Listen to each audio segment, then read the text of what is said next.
A serious issue for many families. Tom Benza, the Associate Director of Financial Aid at Wake Forest University, joining us this morning to give us some advice to hopefully ease the concerns about paying for college, because we know there is financial aid out there that can help. I think maybe some families think, well, I make too much money to apply. Sure. What do you say? I encourage everyone to apply for aid. You don't know unless you apply. And schools now are required to have a tool called the Net Price Calculator on their websites, where you can put in some basic income and asset information to find out if the school will be a fit for you. And that's wonderful to have those kind of tools that didn't exist when you and I were applying to college. So those are good changes that have happened. This is true. One big way that we have to apply for financial aid, of course, is the FAFSA. The FAFSA, that's correct. And it's very important that students and families know the FAFSA is at fafsa.ed.gov. It is the free application for federal student aid. And you want to make sure you're at the right place, because there are some bad actors out there that will charge you to assist to complete the FAFSA.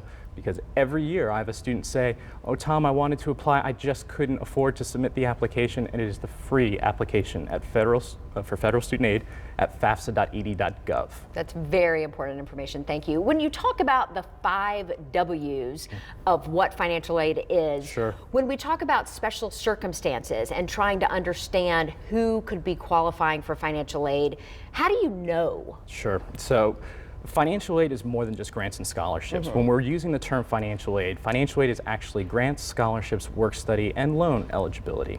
And when you submit the FAFSA, you're using prior year tax data. This is good because it allows students to consider admissions in financial aid a parallel process, because the applications are available now October 1st for FAFSA and an institutional application.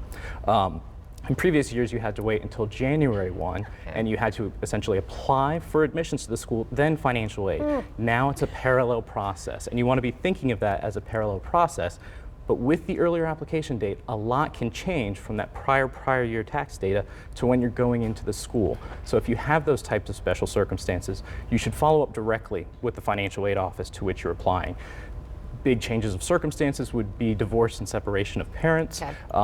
Change of income, people can lose income, have reductions in income, or possibly medical expenses, unreimbursed medical expenses that aren't coming through in the application. Okay, and very quickly, I just have to ask, if you get your financial aid package from your dream school and it's still not what you need, are there any options? Possibly. Okay. Follow up with the school, because each school varies with what they can do with their aid offers. Some schools just say, this is the package, there's nothing else that we can do. Some schools can work with you and possibly find out if there are those special circumstances to meet any additional financial need that you have. Okay, wonderful. Well, I was a financial aid student at Wake Forest University, and it's important to get people to the schools they belong with. Indeed. Tom, thank you so much. Thank you so much for having me. Emily?